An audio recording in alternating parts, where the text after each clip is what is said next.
I was terrified, not of him, but of everything I didn't know. My name is Maya, and this is the story of the night that changed everything I thought I understood about love. I got married when I was 22 years old. I was a normal girl from a small town with dreams like any other.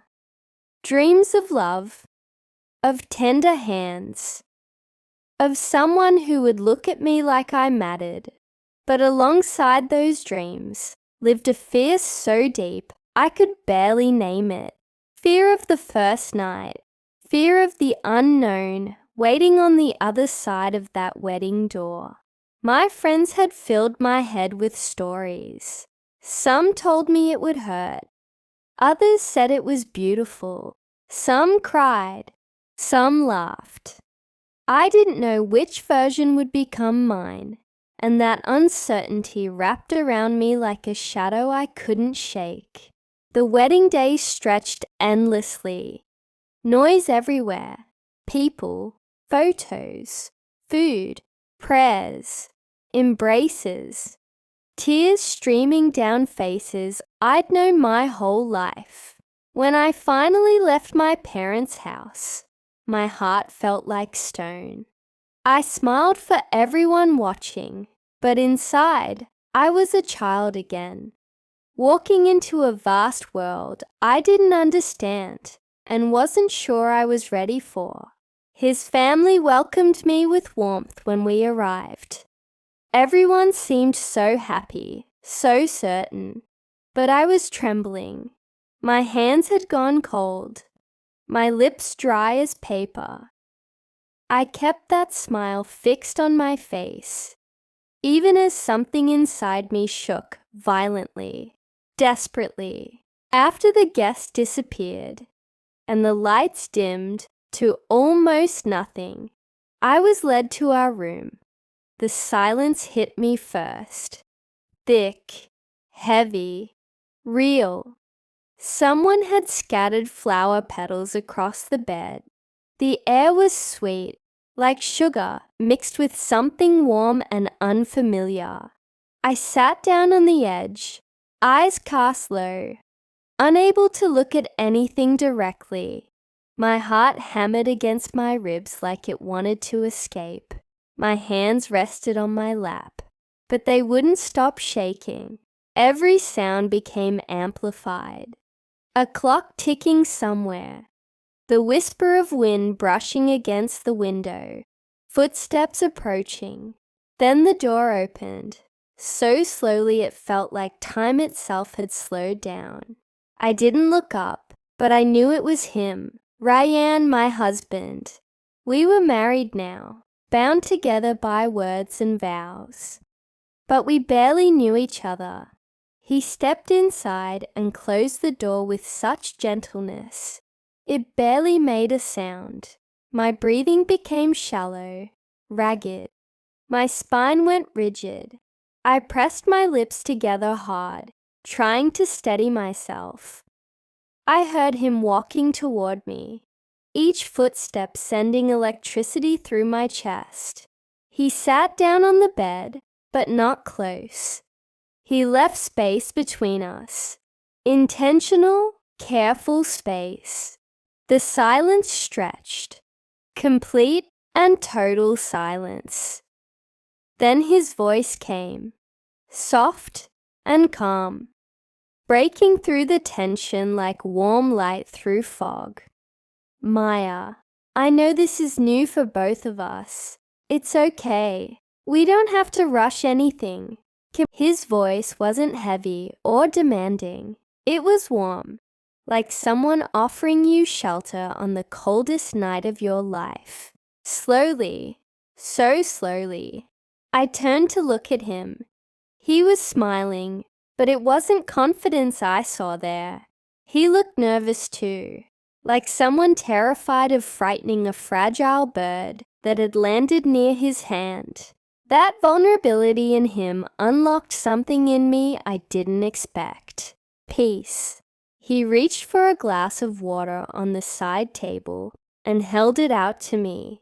When I took it, our fingers touched for just a second. But that brief contact sent a spark racing through me. Heat rushed to my cheeks. I looked down again, overwhelmed. He laughed quietly and said, "You don't need to be so scared. I promise I'm not going to bite you." That made me smile. Just the smallest curve of my lips, but it shattered the invisible wall standing between us. Then he started talking about ridiculous things. How his wedding suit had been unbearably tight. How he'd nearly tripped walking into the hall in front of everyone. He confessed that he'd been scared before entering this room too, just as scared as I was. That stunned me. I'd always thought only women felt this kind of shy terror on the first night. But he was being honest, completely open, and that honesty melted my fear bit by bit. A pause settled between us. He looked at me with something gentle in his eyes and asked, "Can I hold your hand?" I nodded, barely moving. He took my hand in his. His hand was larger than mine, but his touch was gentle, warm, protective. He didn't grip tightly or claim it. He held it like something precious, something that mattered. My heart began racing again, but this time it wasn't fear driving it. It was something softer, something sweeter threading through my veins. His thumb moved slowly across the back of my hand, tracing invisible patterns. That tiny gesture, so simple and tender, made me feel things I'd never experienced before. Safe, connected, truly seen. Then he spoke again, his voice quiet but firm. "Maya, we don't have to do anything tonight. I want you to feel safe with me, not scared. We have time, so much time ahead of us." Suddenly my eyes filled with tears. I couldn't stop them. Maybe it was because I'd carried fear for so long. Maybe because I never imagined someone would care this deeply, this patiently. Or maybe because this moment felt achingly, perfectly real. He reached up and gently touched my cheek, wiping away the tears with his fingertips. His touch was impossibly soft. I closed my eyes and let myself feel it. This wasn't desire. This was pure care. Then he leaned forward slowly and kissed my forehead. A long, quiet kiss that seemed to last forever. I felt his breath against my skin, warm and steady. It didn't feel like a physical kiss. It felt like he was kissing my very soul. He whispered against my skin, "Let tonight be the beginning of something beautiful. Not pressure, just love. Just us." We lay down together then, side by side. He held me close, and I rested my head against his chest. I could hear his heartbeat, slow, strong, steady, constant. That rhythmic sound became my anchor, my reassurance. He kissed my hair gently. His fingers traced slow, soothing paths along my arm. And when he finally leaned down to kiss my lips, I didn't pull away. I let it happen because I felt ready. Because somewhere in those quiet moments, I had learned to trust him. It was a soft kiss. Nothing like the movies portray.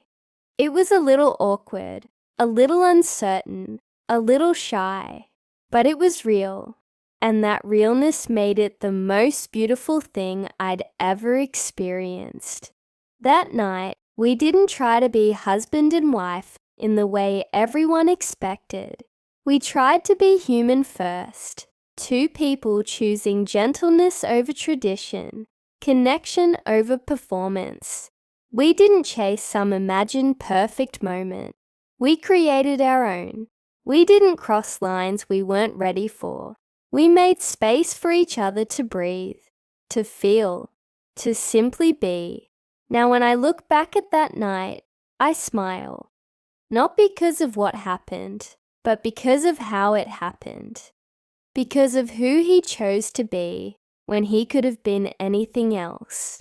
I want every woman to know this. Your first night is yours and yours alone. It should never be built on fear. It should be built on feeling safe, feeling seen, feeling deeply respected and valued. And to every man reading this, listening to this, please be kind. Don't rush what should unfold naturally. Listen far more than you speak. Hold space instead of taking it, because true love never begins with touch. It begins with trust, with patience, with the quiet promise that someone will protect your heart as carefully as their own. If this story touched something in you, please share it. Let someone else hear it too, because every person deserves to feel safe in love, and every love story, every single one, should begin with respect.